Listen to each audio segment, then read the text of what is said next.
What's going on, everybody? I'm Johnny Brook. Welcome back to another Crafted Workshop video. In this week's video, I've got another home renovation project. I completely remodeled this downstairs guest bathroom, replaced the vanity, the toilet, built this frame for this mirror, replaced the vanity light, the shower head, got a fresh coat of paint on the walls, all the hardware, the towel bars, that kind of thing was replaced. And then last, the ugly drop ceiling tiles were replaced with these really nice matte tiles. So overall, it's completely transformed the room. I just love the way it came together. There's a bunch of info jam-packed into this video, so hopefully you guys get something out of it, and let's go ahead and get started with the project.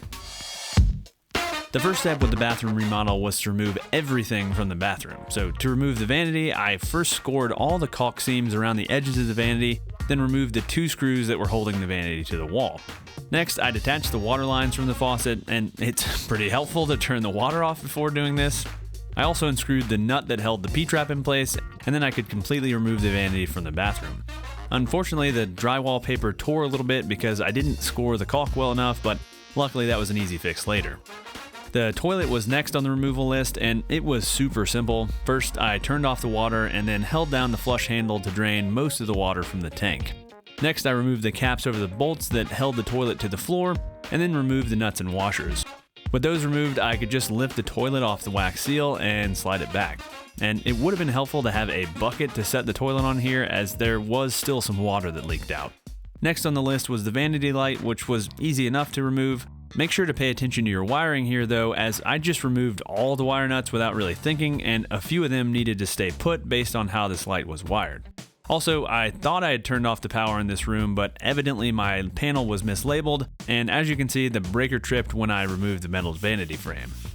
Before my painters came, I needed to patch the drywall where I had torn that paper.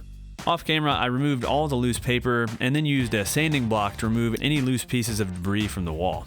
Next, I used some wall repair compound to cover any exposed paper, applying it with a plastic joint knife. After letting it dry for a few hours, I sanded the compound smooth with a sanding block and reapplied compound to any areas that needed it. The last thing to do before the painters came was to remove the towel bars and mirror, both of which would be getting replaced, so I wanted to make sure all of those holes were patched before painting. While the painters worked, I could work on sprucing up that plain builder grade mirror. To do this, I decided to build a simple frame for the mirror from some walnut. So first I cut the walnut to rough length, about 39 inches at the miter saw, and then ripped the boards into 2 1/4 inch strips at the table saw. Next, I could cut a 3/4 inch wide by 1/4 inch deep rabbet onto one edge of each of the strips, and I was lazy and used my table saw blade for this, but a dado sack really would have been ideal. After cutting the rabbet with the regular blade, I was left with some small slivers of leftover wood, and I cleaned those up with a chisel and shoulder plane. And there's just something extremely satisfying about smoothing out those rabbets with the shoulder plane. It's just one of those tools that doesn't get a ton of use in my shop, but is incredibly useful when I need it. Once the rabbets were cleaned up, I could cut the miter onto each end of the boards at the miter saw, and I made sure to set up my stop block so that all the pieces were exactly the same, and I also made sure the inside rabbeted area was big enough to house my mirror. Miters are fairly weak joints without any reinforcement, so I added 1 domino to each corner to both help with alignment and to also add some strength. And biscuits, dowels, or splines would also work really well here. Assembly was simple. I just added glue and 1 domino to each corner, and then clamped the frame with a strap clamp. While I'm finishing up the frame, let's talk about the sponsor of this week's video, Trade Coffee. As some of you might know, I'm a huge coffee nerd. I love trying coffees from different growing regions and different roasters, and just love my morning routine of making a cup of pour-over coffee while catching up on YouTube videos. So when Trade reached out to see if I wanted to work with them, I was pumped as I'd actually used their service in the past. Trade finds the perfect coffee for you based on a quick 6-question quiz that'll match you with coffee that you'll love. Your coffee is roasted to order and arrives fresh on your doorstep a few days later. So Trade matched me with Equator Coffee's Ethiopia Sidama Ardi, a delicious natural processed coffee with tons of fruit notes. To try Trade's tailored coffee experience for yourself, sign up for the hookup using the coupon code WORKSHOP, and the first 100 people to sign up will get 50% off your first hookup order. Prices start at about $15 per bag before the discount, and you'll get to try super interesting coffees from around the world, all in the comfort of your own home. Check out the link in the video description to learn more, and thanks again to Trade Coffee for sponsoring this week's project. After the finish dried, I could attach the mirror to the frame, and I used some 5-minute epoxy for this and purposely left some of the inside areas of the rabbets unfinished for better adhesion. After adding the epoxy and dropping in the mirror, I added some clamps in the areas with epoxy and let the epoxy cure for about an hour. To make sure the mirror really didn't go anywhere, I added a few of these glass retaining clips just as an extra safety measure, and the wall hanging kit I use spaces the mirror about 1/4 inch off the wall anyway, so these wouldn't interfere. Speaking of the wall hanging kit, I used this metal French cleat system I've used in the past to hang the mirror, and it's super simple and is rated up to 200 pounds, and I'll have a link to it in the video description below if you want to check it out. You'll also notice that the vanity light is already installed because I had to get my electrician friend to help me out since I undid all that wiring earlier and really don't know what I'm doing there, and so I didn't get that on camera. Next, it was time to make room for the new vanity, which is a good bit wider than the previous one. So first I needed to remove a section of the baseboard, which I did with an oscillating tool and this trim puller tool. I first cut the baseboard to length with the oscillating tool, then scored the caulk with a utility knife, and finally pried away the baseboard with the trim puller. Next, with the help of my buddy Bobo, I could move the incredibly heavy vanity into place, and that marble is not light, let me tell you. Whew! Piece of cake. With the vanity fitting nicely, I could go ahead and install the faucets, which were super simple. I was actually wondering how I was going to tighten the nuts that hold the faucets in place in such a tight space, but these faucets came with these really interesting nuts which have 2 screws running through them to help to tighten them without any kind of wrench. Pretty cool stuff. Next, I could install the sink drain, and the top flange installs with some silicone and is then tightened with the rest of the drain assembly underneath the sink. Once the drain was in, I could install the stopper assembly, just following the instructions that came with the faucet. And finally, I could hook up the water distribution lines and then have my buddy Nate come over to help with the actual plumbing. All right, guys, so now we've gotten to the part in this video where I actually have to go to install things and do some actual plumbing. So this is my buddy Nate. How you doing, Nate? How you doing? And he is a professional plumber, or I guess was, now is on to doing bigger and better things, but he knows what he's doing, actually. So I figured we'll kind of walk through this process and kind of get the details of how to install these things properly. So first we're gonna start on this vanity install, and so walk us through that process real quick. So we will, well, the faucet's already installed. Yeah, so pretend it's not. So we're gonna put the faucet in place, and a lot of the new faucets have a nut on there with 2 screws, so you don't have to have a basin wrench, which that's what this tool is. This thing is crazy. I had never seen one of these before. So this is used to get tight bolts or tight nuts up in tight areas. Yeah. So this could go up inside behind your sink to loosen or tighten the fixtures underneath. And then now we're gonna go to hook it up to the wall, right? Yes. And yep. So we can tell us about all this weird S-shaped tubing down here, because this is something I didn't really know about. Tubular, and this is a P-trap. Okay. So what this does is when it's hooked to the wall, if you can see that right there, that will fill up with water and it'll trap the sewer gases on the other side. Okay. So you don't get sewer smell. Okay, gotcha. And yeah, shaped like a P. Nice. All right, so we'll hook up that P-trap. Yep. And then we will hook up the supply lines from the faucet to your valves, your hot and your cold valves. Cool. All right, so let's slide this puppy into place, I guess. I attached this to the wall before doing anything. I'm like, this is not the right order. Yeah, that's fine. Yep. There we go. So you are gonna need more fittings. Am I? Yeah. Oh no. Yeah, because the P-track won't reach. Oh, frick. We need to get the hardware store. Yeah. So I guess let's see what else, if anything, we might need. Yeah. Should we just do the toilet? I guess let's go ahead and do it, because the P-trap do what we can, and then we can run and grab what we need. Exactly. Yeah, set it down really lightly.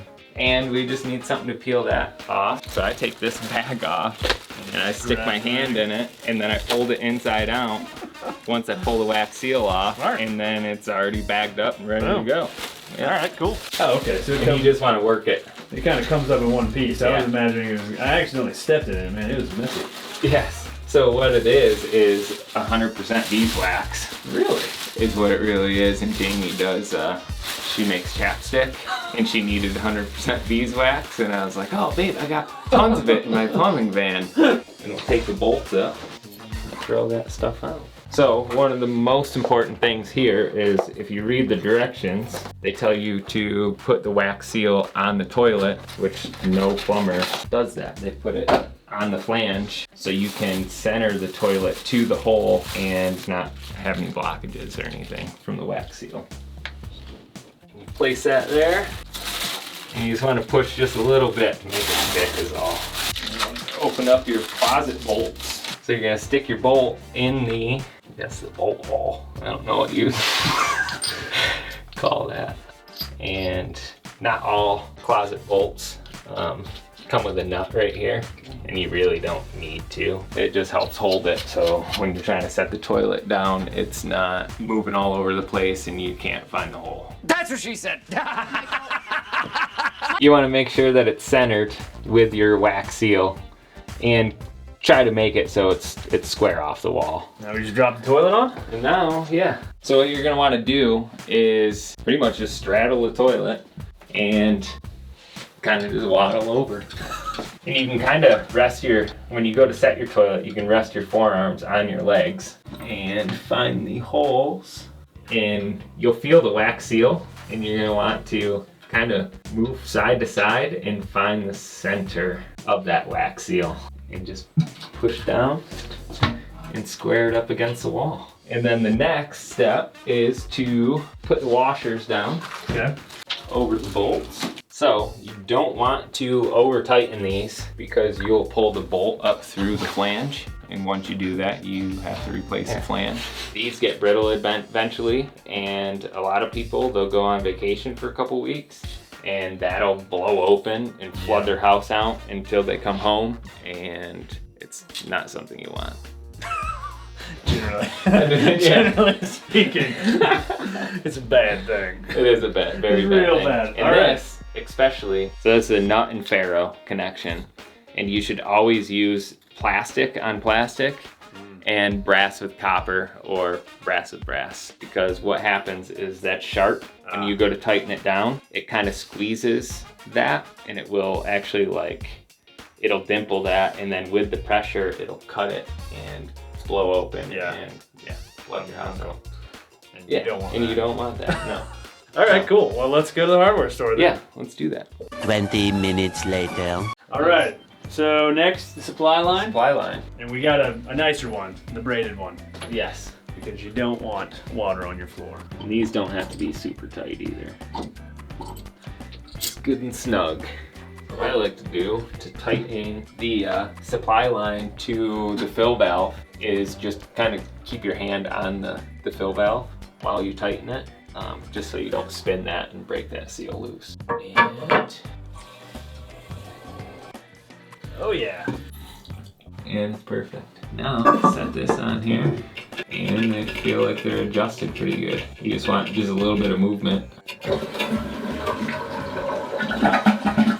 Boom. Got a toilet.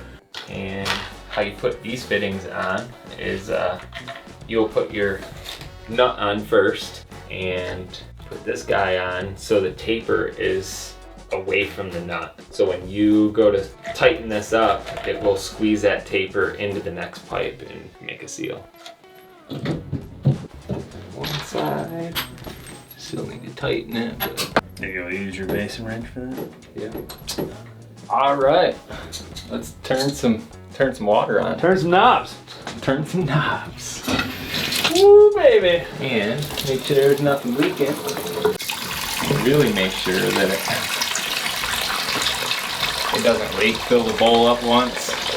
Let it go through the overflow. Oh wow. And then drain it, and that's the most water that is going to go through the pipe. So you know it's not going to leak if you drain a full tub. Full basin full. Sink. Yep. There's 5 things that you need to know to become a plumber. And one is hot's on the left, cold's on the right, shit flows downhill, payday's on Friday, and don't chew your fingernails. Nice. On that note, dude, I appreciate it. Yeah. Thank you so much for helping out. So I'm gonna handle the shower head install by myself. I'm pretty sure I can handle that, but this was the stuff, you know, if you get a leak in either of these, it's gonna be really bad, as we've already discussed. Yes.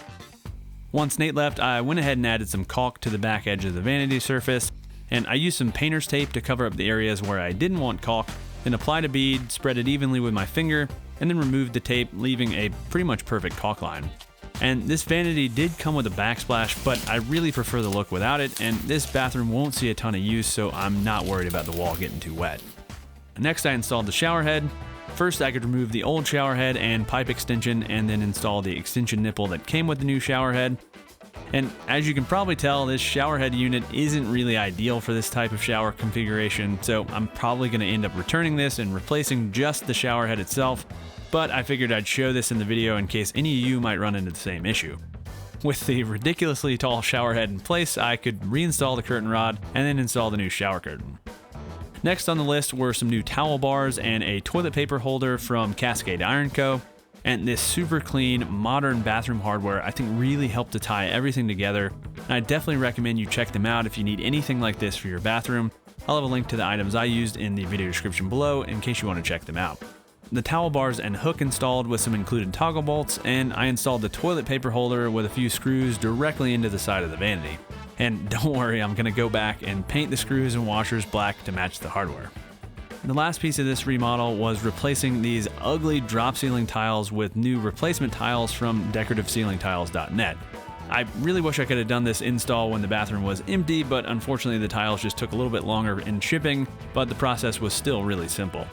These thin plastic tiles can either be installed with the existing tiles above the plastic tiles, or the old tiles can be removed completely. And one place where I had to keep the old tiles in place was where the bathroom vent fan and air duct cover came through, as the plastic tiles don't really provide enough support for these items. In case you're interested in these tiles, I'll have a link in the video description below to the exact tiles I used, and I'm really amazed at how much of a difference a simple update like this can have on a room with drop ceilings. And once the ceiling was installed, the bathroom was pretty much buttoned up, so I could call this project done.